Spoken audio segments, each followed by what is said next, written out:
Mesdames, Mesdemoiselles, Messieurs, bonsoir. Bienvenue sur cette émission spéciale de Rétrospective 2024. Et pour cette émission, nous allons parler des événements de 2024. Nous allons aborder les moments clés qui ont marqué la politique internationale, africaine également, ainsi que les relations entre la France et l'Afrique. Pour cette émission spéciale, je suis accompagné de notre consultant en maison, M. Etoga, qui nous a accompagnés toute l'année 2024 avec ses analyses pointues et précises. Monsieur Etoga, bonsoir. Bonsoir et merci de l'invitation, de la confiance que vous avez en mon modeste personne. C'est tout un honneur de venir en cette fin d'année partager avec l'ensemble des auditeurs ou téléspectateurs, n'est-ce pas, les différentes analyses que nous faisons ici et les questions, puisque importantes, que vous mettez sur la scène pour que nous discutons tous ensemble et réfléchissons comment ce que nous allons essayer de voir dans les jours qui viennent. Nous commençons directement par la politique internationale. La guerre en Ukraine a encore dominé l'actualité mondiale cette année, malgré les efforts diplomatiques, notamment sous l'égide de l'ONU. Quels ont été les principaux tournants du conflit en 2020? Avant de parler, ou naturellement de répondre rapidement à votre question, j'aimerais déjà me plonger d'un point de vue historique dans l'émergence de ce conflit. Et pour le faire de façon rapide, je vais ici convoquer la date 2014. En 2014, il y a eu le renversement du président Yanukovych, qui, selon les Américains, avait une affinité, ne fût-ce que critique, du point de vue des Amériques, une affinité pour la culture russe, ou alors pour le président russe.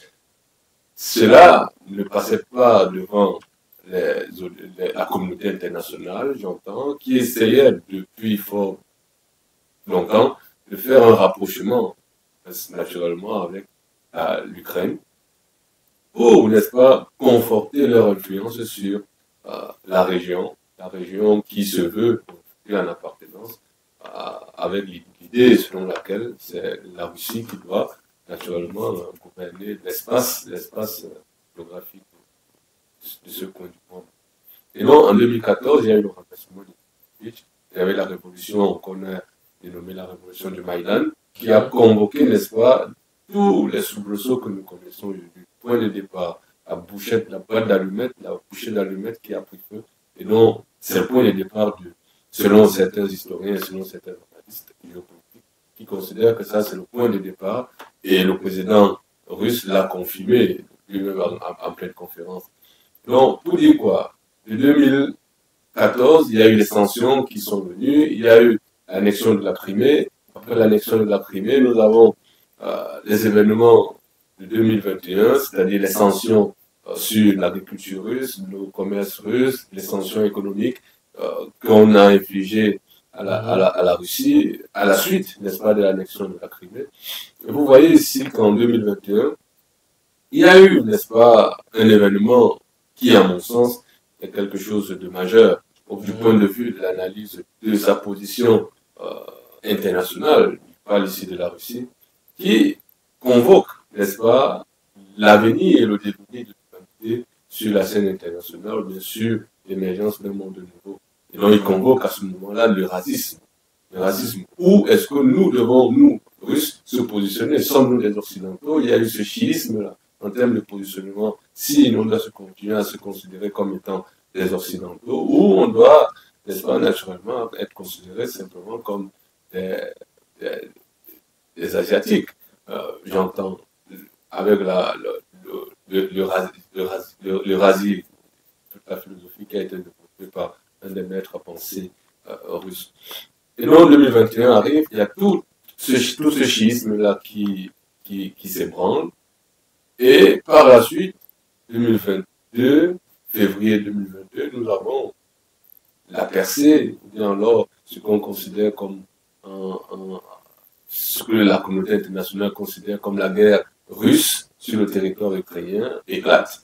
Et donc, les objectifs sont fixés, c'est l'un des points fondamentaux qui dénote, n'est-ce pas, en langage, en droit international, on va parler de la pleine occupation d'un territoire ennemi. Donc, la Russie est dans l'occupation du territoire en Ukraine. Léon dit, vous voyez que je vais faire ici ce petit rappel-là pour planter le décor et faire un gap, justement, pour répondre à votre question concernant 2024. De 2022 à 2024, il y a eu une évolution des sanctions, naturellement, mais aussi une évolution sur le plan militaire. L'escalade a continué et je tiens ici à rappeler que pas plus tard qu'en août 2024, il y a eu une percée majeure sur le territoire de la Russie, à savoir l'annexion, on peut aussi qualifier cela ainsi, bien que les officiels ukrainiens ne voient pas cette annexion-là comme étant une, parce qu'ils estiment qu'ils sont en riposte à l'offensive russe, l'annexion du territoire Koutsk en territoire russe. Cette annexion-là démontre quoi? Démontre tout simplement que la guerre a évolué d'un cran et les éléments, et je vais convoquer cela par la suite, les éléments qui, à mon sens, sont pris pour mener une analyse plus fine sont ici utilisés pour démontrer que la Russie est un géant au pied d'argile parce qu'elle n'arrive pas à sécuriser son propre territoire, mais prétend à la sécurisation d'un point de vue international. De ce point de vue, la Russie est en train de faire fausse route. Et donc, il faille encore pour les analystes des pays dominés montrer tout simplement que la Russie ne peut aucunement être un partenaire fiable en termes de sécurisation du territoire.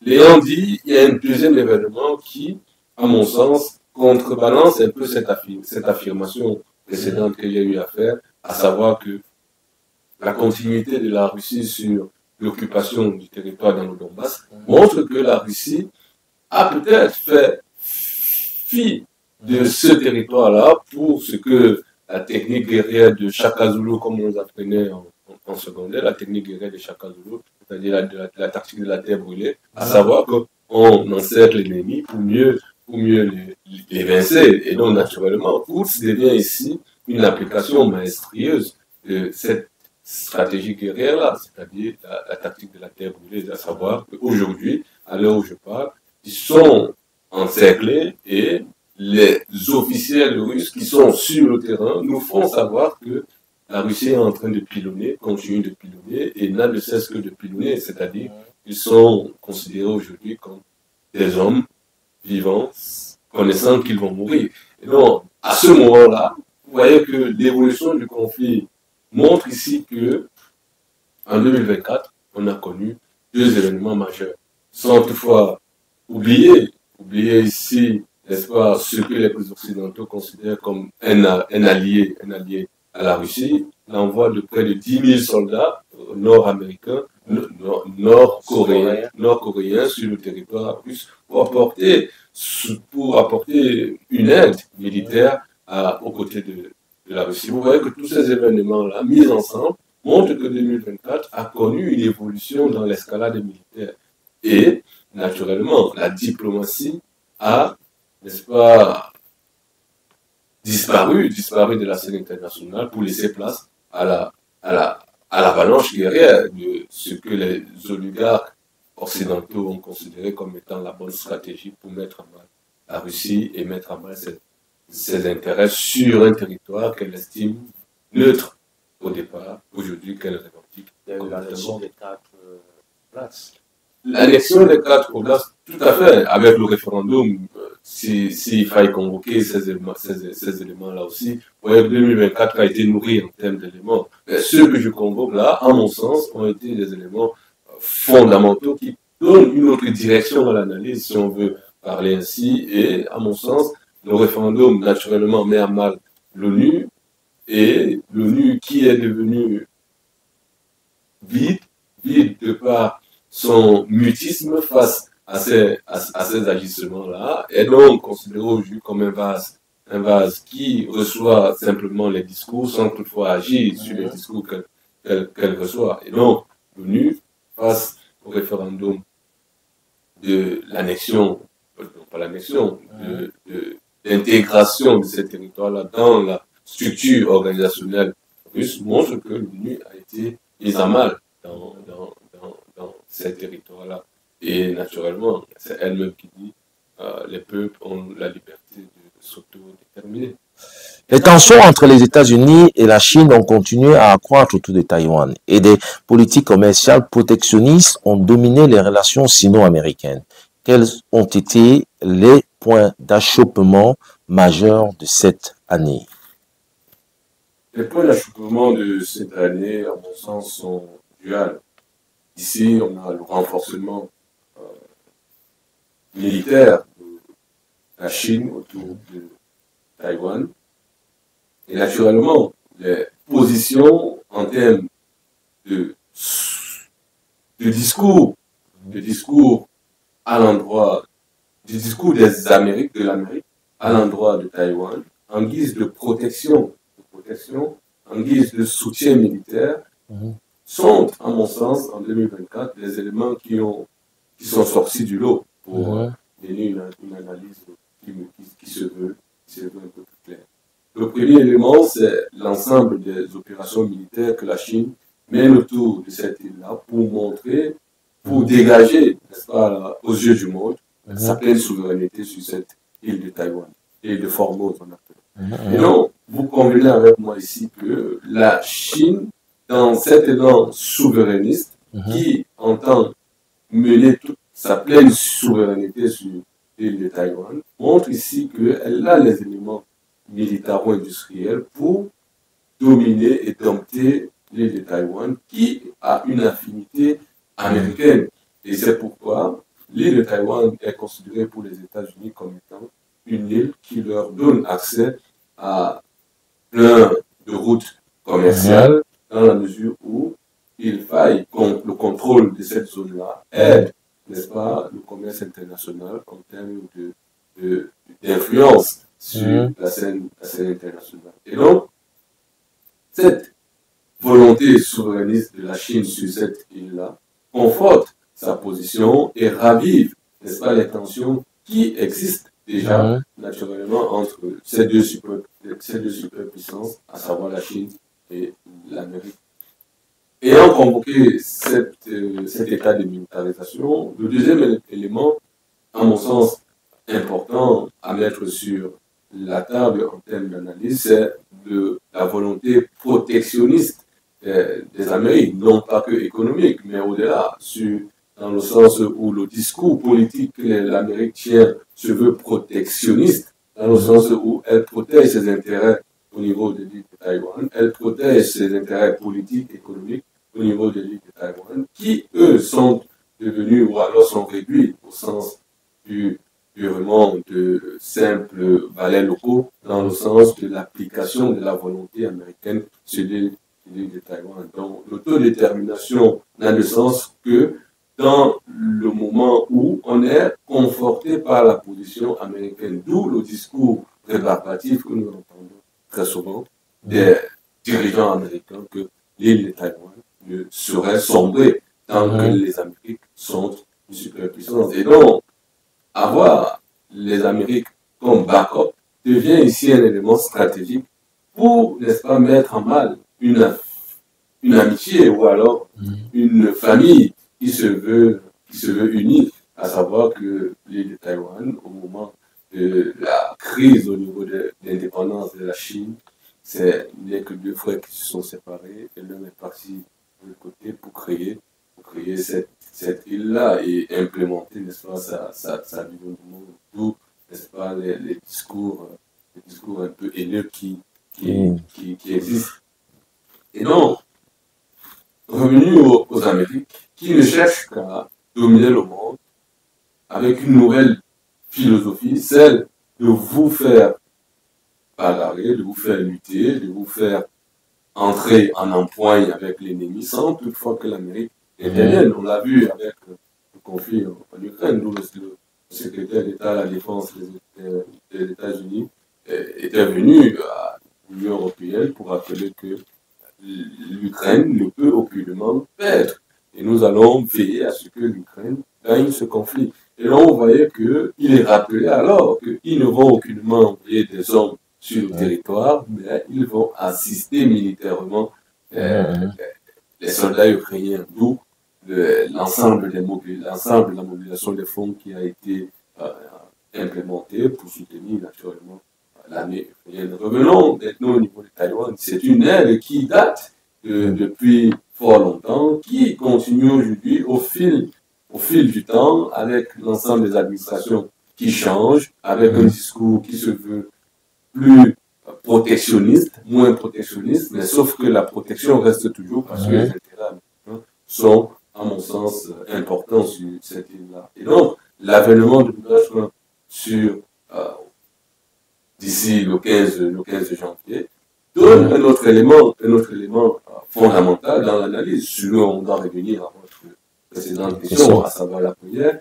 L'élection de Donald Trump est aussi un élément important dans les événements majeurs de 2024 au niveau de l'analyse du conflit russo-ukrainien. Et donc, cet élément-là, pris dans l'un comme dans l'autre, montre que Donald Trump a une carte à jouer, comme dans le conflit russo-ukrainien, comme dans la position des Américains au niveau de l'île de Taïwan. Est-ce qu'il va apporter le mieux pour mettre à mal la philosophie de Xi Jinping au niveau de cette île de Formose-là, pour conforter soit la souveraineté chinoise, ou alors entacher sa relation avec la Chine pour rentrer véritablement en conflit avec ce pays-là, pour, n'est-ce pas, consolider ses intérêts et assumer à ce moment-là la pleine indépendance de Taïwan. La question, et il faut bien se rappeler ici que les Amériques, déjà au voyage de la présidente du Congrès américain dans l'île de Taïwan, avait averti que la Chine ne resterait pas sans réagir face à la provoque que les Américains essayent de mettre sur pied au niveau de l'île de Taïwan. Et donc, c'est dire tout simplement que les tensions sont là, les tensions ont toujours été là, les tensions sont palpables. Maintenant, en 2025, vers où nous allons? Est-ce que nous allons vers un conflit qui se déporte, n'est-ce pas, dans le centre de gravité du monde, se déporte du conflit russo-ukrainien pour se manifester maintenant au niveau de l'île de Taïwan? C'est vers cette question-là que je pense que nous devons nous porter et penser la peine à venir de l'émergence et du développement de l'île de Taïwan, à savoir que l'île de Taïwan se veut indépendante dans une Chine qui voit cette île-là comme sa possession. Le changement climatique a mobilisé les dirigeants mondiaux avec une attention particulière portée à l'adaptation dans les pays les plus vulnérables. Quel engagement majeur a été pris lors de la COP 29? D'abord, rappeler que la COP 2029, la COP 29, la COP 29 s'est tenue en Azerbaïdjan. Elle a connu la mobilisation de pratiquement 200 pays dans le monde pour, n'est-ce pas, réfléchir sur les risques ou alors les conséquences du réchauffement climatique sur le monde. Et donc, cette mobilisation a donné lieu à des déclarations ou alors à des résolutions qui, à mon sens, se veulent prises en deux points. À savoir qu'il y a le financement et il y a le commerce autour du carbone. Si on prend le premier élément, à savoir le financement, à l'horizon 2025, à cette COP-là, cette COP29-là, la décision a été de mobiliser en moyenne 300 milliards d'euros, 300 milliards de dollars pour soutenir, vous voyez un peu ici où je vais en venir, dans la supercherie internationale, pour soutenir les pays en voie de développement ou bien en développement, comme ils ont pu le langage de l'être évolutif pour montrer, n'est-ce pas, l'évolution éducationnelle des peuples qui occupent ces pays-là, et ça montre un peu l'évolution historique de tous ces pays-là qui ne comprennent pas, à mon sens, le défi historique qui est le leur. C'est donc ce qui ressort de ce sommet-là, une mobilisation de 3 000 milliards de dollars à l'horizon 2025, chaque année. Donc chaque année, à l'horizon de, voilà, avoir 3 000 milliards, 300 milliards. Mais, sauf que, féru de ce combat-là, considère que la mobilisation est certes louable, mais sauf que elle n'atteint pas les objectifs escomptés, à savoir la mettre en mal le réchauffement climatique qui naît du fait des métastases que l'homme a bien voulu infliger à la nature qui se veut tout en paix. Et donc, pour eux, il fallait mobiliser 1500 milliards de dollars. Et donc, vous voyez que le gap il est grand et les objectifs ne sont aucunement atteints. L'objectif atteint ici, c'est le saupoudrage en termes émotifs. Quand on veut capter l'attention de ceux qui sont encore les protecteurs en termes de changement climatique de l'humanité, il faille bien trouver un élément qui conforte notre discours auprès de ces personnes-là, à savoir ceux qui cherchent le financement pour le développement infrastructurel, le développement éducationnel, le développement technologique, le développement, et j'en passe. En d'autres termes, l'Afrique. En d'autres termes, l'Afrique, vous voyez où je vais en venir. Et donc, cette mobilisation-là ne vise aucunement à traiter de la question du réchauffement climatique, mais à endormir le citoyen africain, quant à savoir que lui doit veiller dans sa structure qui est déjà précaire à la sauvegarde de ce climat qui a été endommagé par le colon qui est venu la servir pour son propre développement. Quand lui, il a été développé par la main d'œuvre que l'Africain a servi à son développement, les ressources qui ont servi au développement de ce pays développé-là, l'intelligence des Africains qui ont même voyagé au niveau de ces pays développés-là pour acquérir la science, la nouvelle science qui doit servir à la protection du continent africain, est mis au service, n'est-ce pas, de cet Occident-là qui voit encore l'Afrique sous son joug. À ce moment, la mobilisation des 300 milliards de dollars en direction des pays en voie de développement ne vise que simplement à les asservir mieux pour mieux s'accaparer des terres et les mettre sous la coupole de l'UNESCO. À ce moment, vous n'êtes plus en pleine possession de vos terres appartiennent à l'humanité.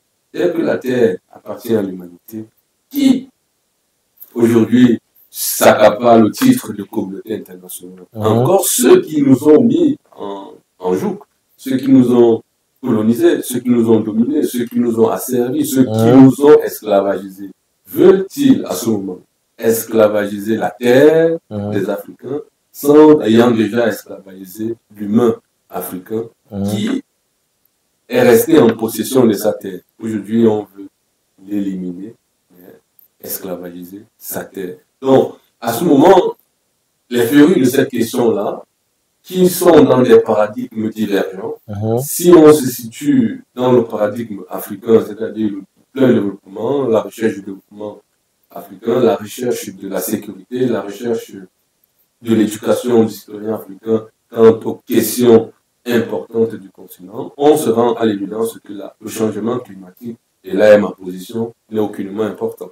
Dans la mesure où l'Africain a toujours su que la nature est quelque chose de fondamental pour son plein épanouissement. C'est un peu comme la philosophie chinoise, bien qu'elle ait copié, n'est-ce pas, à mon sens, de façon galvaudée, le développement économique, capitalistique des États-Unis, dans le sens où la recherche à tout prix du capital. C'est un peu ce que le continent africain, à mon sens, doit essayer d'éviter, le développement aveuglé, c'est-à-dire un développement qui ne tient pas en compte les aspirations de la pleine nature, qui doit entrer en commune mesure avec cette volonté de gain, cette volonté de recherche du capital effréné, qui rencontre, n'est-ce pas, une difficulté au niveau de la nature, à savoir qu'elle a des ressources limitées. À ce moment-là, vous voyez que l'Africain, même s'il cherche ce développement-là, considère la nature comme quelque chose de fondamental pour son pénétration. Et donc, les férus de ce combat, qui considèrent que c'est 1500 milliards de dollars qu'il faille mobiliser à l'horizon 2035 pour venir à bout du changement climatique, il dit c'est un peu trop rigolé parce que ceux qui doivent encore supporter, n'est-ce pas, les conséquences de ce changement climatique, ce ne sont pas eux. Ils ont développé la technologie ou alors ils ont les moyens pour développer une technologie à même de sortir du gouffre. C'est encore nous qui serons les éternels mendiants économiques, mendiants politiques, mendiants en tous ces termes pour, n'est-ce pas, veiller encore une fois de plus à l'épanouissement de l'Africain qui se veut éternisant. Et à ce moment, votre question trouve toute sa réponse, tout simplement pour dire que la recherche de ce financement-là convoque le deuxième élément, à savoir la question du marché du carbone. Vous voyez ici que le développement technologique et tout ce qui va avec, la question du marché du carbone est quelque chose de fondamental pour l'industrie mondiale. Et donc, si on n'arrive pas à réguler ce marché-là, comment on arrivera à réguler les questions de financement du réchauffement climatique? J'ai pas envie de dire que c'est un rêve pieux, mais c'est une fausse lutte quant à savoir que c'est eux qui ont les éléments d'exploitation de ce carbone-là, que nous, Africains, nous cherchons simplement à se faire une place au soleil, et donc on ne peut aucunement être considéré. Est-ce que ce n'est pas tout simplement un nouveau dogme économique qui est en train d'être mis en place et être vendu certainement aux pays africains? Justement, ils disent que c'est un accord qui doit être mis sur pied de façon égalitaire entre les pays pour atteindre certains objectifs. Mais ici, quand on regarde la géopolitique internationale, on se pose la question, pour quel intérêt? Pour quel intérêt cet accord-là est mis sur pied? On a répondu à cette question. Il y a une question sous-jacente à la question de l'intérêt. Et qui contrôle, n'est-ce pas, l'ensemble de ces ressources-là? Qui aura le monopole de ces ressources-là? L'humain. Ou alors, l'humain qui a greffé, n'est-ce pas, ses besoins au développement des pays. À savoir que la question de l'hégémonisme. L'homme a toujours envie. L'homme moderne, l'homme que nous avons aujourd'hui, est celui-là qui recherche à tout prix la pleine visibilité, celui-là qui est toujours dans le dogmatisme des autres. C'est moi, je pense comme ça et ça sera comme ça. Donc, on se retrouve là dans quelque chose qui se veut inégalitaire en termes de puissance, en termes de force, qui dit que demain, si les États signent cet accord-là, les Amériques ne vont pas sortir comme ils l'ont fait à la COP 21 pour dire que ça ne remplit plus nos intérêts. Et donc, on n'est plus dans cette histoire-là. Et donc, ces accords, bien que cela existe, est-ce que ça rencontre les aspirations des différents pays? Est-ce que ce n'est pas des accords qui se veulent impropres au développement du continent africain ou alors au développement des continents qui connaissent encore ce sous-développement payant, ce sous-développement qui convoque, n'est-ce pas, les années antérieures de souffrance que nous connaissons jusqu'aujourd'hui. Et donc, je vous dis simplement, la question du réchauffement climatique est une question importante, mais prise sous cet angle-là. Je pense que la considération des erreurs commises par le passé doit amener l'ensemble des dirigeants à se dire que le changement climatique est une cause importante.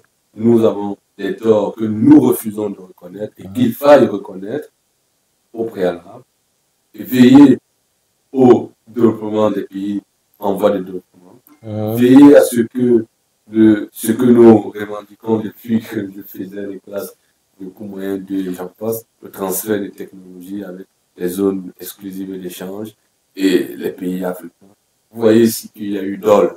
Est-ce que nous ne sommes pas toujours dans ce DOL-là, avec la participation des Africains qui ont compris cet enjeu-là, mais qui continuent à servir cette entourloupe internationale pour mettre en mal en Afrique. La Politique africaine. Les transitions politiques en Afrique de l'Ouest ont été marquées par des tensions. Le Mali, le Burkina Faso et le Niger ont continué à défier les organisations régionales comme la CEDEAO.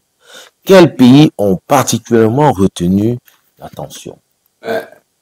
Naturellement, on va convoquer une partie de l'Afrique qui a retenu fortement l'attention internationale, à savoir l'Afrique de l'Ouest.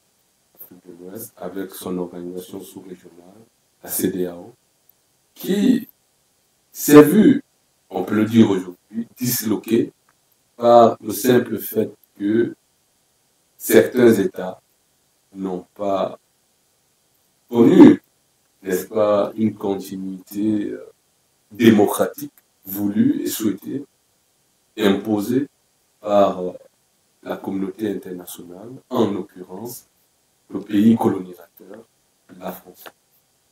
Ici, ces pays-là, parler ainsi, ce n'est pas faire des métaphores, il faut appeler chacha. On va dire simplement que le Mali, le Niger, le Burkina Faso, en petite mesure, la Guinée du président Doumbouya, ont fait bouger, à mon sens, la scène continentale et la scène internationale en termes de changement de régime, en termes de changement politique.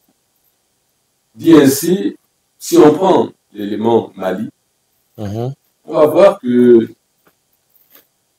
il y a eu 2 coups d'État avant que les événements qui arrivent ne soient confortés aujourd'hui. On va parler du premier coup d'État, je pense en 2018-2019, le second en 2018-2019, entre ces 3 dates-là, le second plus certainement en 2021.